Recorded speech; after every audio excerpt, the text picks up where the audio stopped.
right, let's bring in Sharon Kaur, who's standing by. Sharon is a Liberal strategist. She's been listening in a little bit to what PM Poilievre has to say. We should point out there's also a big speech coming up by Mark Carney tonight in Ottawa at 7 o'clock Eastern, all about the economy, the Trump trade war, Canada may be in a recession, and of course the budget coming up in November, in which the Liberal government, as you know, Sharon, needs support from a few MPs in order to get it passed because they don't have a majority in the House of Commons. Can I get your take on what you heard from PM Poilievre, though, to start things off here?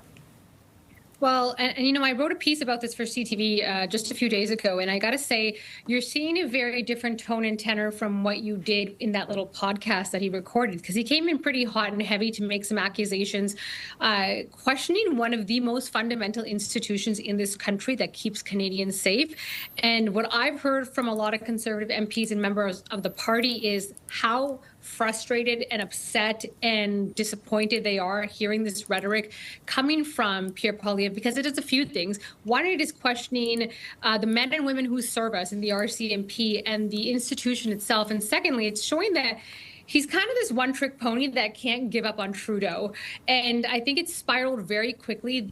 He's saying that he never said he needed to go to jail, but what he is fully implying it by making claims of the RCMP doing a cover-up on criminal things that should be criminally charged. So I think that this is the PM Poilievre everyone saw during the election. This is the PM Poilievre who can't pivot away from the divisiveness, and what we just saw right now is him trying to walk it back. But I don't think he realizes he's kind of digging in deeper and deeper. And people don't like to see our service folks kind of questioned in such a manner. And even saying that it's just Brenda Lucky, like I don't think he realizes the amount of damage that he's done to his own reputation by making this type of divisive claim. Let's talk about Mark Carney and what's at stake for him, Sharon. He was elected under the idea that, look, I know how to run the economy.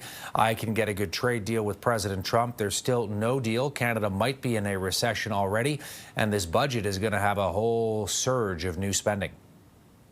Yeah, and so today we're going to see the Prime Minister later today give something like a bit of a state of the economy type of speech. We see these speeches in places like the U.S. This is not something that's actually very common here in Canada right before the budget. Usually right before a budget happens, everyone kind of goes a little bit silent in terms of getting everything ready and lining up all the key policy matters that are going to happen. But what's really important here is this is a Mark Carney budget. This is not an anyone else budget. This is going to be a Mark Carney budget. This is going to be the Prime Minister's budget, where he lies out what it is that he sees as the future of this country. We are still recovering from a post-COVID era.